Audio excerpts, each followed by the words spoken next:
22ቱ የመዳኛና የመጽደቂያ መንገዶች። አንደኛ፣ የቄስ መስቀልን መሳለም ይፍቱኝ ማለት። የክርስቶስ ሰላም በያላችሁበት ይብዛላችሁ። የክርስቶስ ቤተሰቦች እንዴት ናችሁ? እግዚአብሔር ይመስገን እኔ ሰላም ነኝ። ከተቻላችሁ ከተማራችሁበት ከጠቀማችሁ ለጓደኞቻችሁ ሼር ብታደርጉ በጣም ደስ ይለኛል። ደግሞም ብታገኟትና ቢደርሳት ሼር አድርጋችሁ ለእሷና ለመሳያዎቿ እሷን ለሚመስሉ በክህደትና በውሸታቸው እችን ቤተክርስቲያን ለመዋጋት ሳይሆኑ መስለው ለመመላለስ ለሚሞክሩ ሰዎች ብታደርሱልኝ በጣም ደስ ይለኛል። ከተመቻችሁ ሼር አድርጉልኝ። ስሟት። 22ቱ የመዳኛና የመጽደቂያ መንገዶች። አንደኛ፣ የቄስ መስቀልን መሳለም ይፍቱኝ ማለት። ሁለተኛ፣ ቁርባን መቁረብ። ሶስተኛ፣ ሙታን ተማጽኖ። እቺ እህታችን እንግዲህ ሳትሆን ነኝ በማለት የምትታወቅ የበግ ለምድ የለበሰች ተኩላ ናት። የቤተ ክርስቲያን ሰው ለመምሰል የእምነቱ ተከታይ ለመምሰል የቤተ ክርስቲያኒቷን ልብስ ሳታስቀምጥ እኛ ኦርቶዶክሳውያን እያለች ነገር ግን የኦርቶዶክሳዊነትን ልብስ ለብሳ ውስጧ ግን ነጣቂ ተኩላ የወንጌል ጠላት የሆነች ብዙዎቹን ከማንገድ ለማሳሳት የምትጥር ቤተክርስቲያን ውስጥ ያለች ራሷን አስመስላ ክህደቷን የምትረጭ ልጅ ናትና ዛሬም እንግዲህ ምንድነው የኦርቶዶክሳውያን የመዳኛ መንገዶች ብላ ወደ 20 ነጥቦችን አስቀምጣለች። በመሰረቱ እሷ ባስቀመጠችው ልክ ቤተክርስቲያናችን የመዳኛ መንገድ ብላ ታስቀምጣለች። እሱን በኋላ እናየዋለን። በሷ አረዳድ በሷ አመለካከትና በፈለገችው መርዝ ቀብታ እያንዳንዱን ቃላት ሰውን ለማሳሳት በሚመቻት ልክ መርዝ ቀብታ ለማቅረብ የሞከረችውን ነገር ምናልባት ሰምቷት እንዳይሳሳቱ ለወንድሞቻችን ለእህቶቻችን እንዲሆን ነው። ለሷ መልስ ለመስጠት አይደለም። ስለዚህ በተለያዩ ክፍሎች ከፍለን እናያለን። ዛሬስ የመጀመሪያው ክፍል እንየው። እንግዲህ ከጠቀሰቻቸው ከአያ ሁለቱ እሷ እንግዲህ 22 ብላ ያነሳችሁ 20ውን ነው የጠቀሰችው። ከ20ዎቹ ግን አንዱን ዛሬ ለማየት እንሞክራለን። እንግዲህ ምን ብላ ተናግራለች? ስሟት። መንገዶች።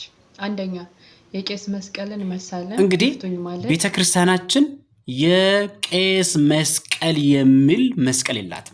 የቄስ መስቀል የሚባል መስቀል በቤተ ክርስቲያናችን እንደሌለው በዚህ እንድትረዱ ፈልጋለሁ። ምናልባት እሷ ባለችበት ቦታ እንዲህ አይነት መስቀል ካለ እሱን አናውቀውም።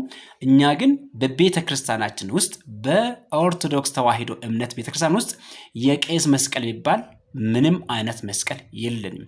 ያለን አንድና አንድ የጌታችን የመድኃኒታችን የኢየሱስ ክርስቶስ መስቀል ብቻ ነው።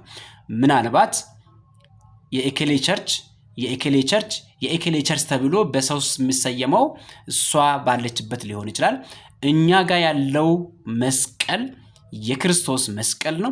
እኛ ጋር ያለው ቤተክርስቲያን የግለሰብ ቤተክርስቲያን ሳይሆን ክርስቶስ ራስ የሆነላት ቤተክርስቲያን የክርስቶስ ቤተክርስቲያን ናት። እሷ ባለችበት የኤኬሌ መስቀል የኤኬሌ ቤተክርስቲያን ተብሎ ሊጠራ ይችላል። በመጀመሪያ የቄስ መስቀል የሚባል አንድም መስቀል በቤታችን የለንም፣ በቤተክርስቲያናችን አታገኝም። የሆነ ሆኖ ግን መስቀል ብለሽ ስላነሳሽ መስቀል እኛ የምንሳለመው የክርስቶስ መስቀል እንጂ የሰው መስቀል እንዳልሆነ ወንጌል ስናገረን እኛ እንግዲህ በቤተክርስቲያናችን ከፍ አድርገን ከጉልላቷ ጀምረን የምናሳየው ክርስቶስ ለኛ ብሎ የከፈለውን ዋጋ ለማሳየት ክርስቶስ ስለኛ የተሰቀለበትን መስቀል ነው እንጂ የግለሰብ የሰዎች ቄሶች መስቀል አይደለም። ስለዚህ ደግሞ መጽሐፍ ቅዱስ ምን ብሎ ይናገራል? የሐዋርያ ጳውሎስ መልእክት ወደ ፊልጵስዩስ ሰዎች ምዕራፍ 2 ከቁጥር 18 ላይ ብዙዎች ለክርስቶስ መስቀል ጠላቶቹ ሆኖ ይመላለሳሉና ብዙ ጊዜ ስለ እነርሱ አልኋችሁ፣ አሁንም እንኳ እያለቀስኩ እላለሁ ብሎ ይናገራል። ልክ እንዳንቺ ያሉ ብዙዎች ለክርስቶስ መስቀል ጠላት ሆኖ እንደምነሱ ቅዱስ ጳውሎስ ቀድሞ ተናግሮናል በእግዚአብሔር ቃል ማለት ነው። በዚህ በገላትያ መልእክትም ምዕራፍ 6 ቁጥር 14 ላይ ነገር ግን ዓለም ለኔ የተሰቀለበት እኔም ለዓለም ከተሰቀልኩበት ከጌታችን ከኢየሱስ ክርስቶስ መስቀል በቀር ሌላ ትምክህት ከኔ ይራቅ ይላል። አዎ ከጌታችን ከመድኃኒታችን ከኢየሱስ ክርስቶስ መስቀል ይልቅ ሌላ ምንመካበት አንድም ነገር አይኖርም። ከክርስቶስ መስቀል በቀር ሌላ ትምክህት ከኛ ይራቅ እንላለን። ከቅዱስ ጳውሎስ ጋር ተባብረን ከወንጌል ጋር ተማምረን፣ ምክንያቱም እኛ የምናምነው ክርስቶስ ያስተማረን የክርስቶስ ተከታዮች ያስተማሩን ወንጌል የነገረን ብቻ ስለሆነ ወንጌል በተነገረን መንገድ የክርስቶስ መስቀልን እንይዛለን። ሌላም እዚህ በቆሮንቶስ አንደኛ ቆሮንቶስ ምዕራፍ 1 ቁጥር 18 ላይ ስለ ቅዱስ መስቀል እንዲህ ይላል፣ የመስቀሉ ነገር በሚጠፉ ሰዎች ዘንድ ስንፍና ነው። ልክ እንዳንቺ ለሚጠፉ ሰዎች ዘንድ ስንፍናና እንጨት ሊሆን ይችላል። ለሚጠፉ ሰዎች ስንፍና ነውና ለምንድነው ግን ለኛ የክርስቶስ ኃይል ነው። መስቀል ኃይላችን ነው የምንለው ከዚህ ተነስተን ነው።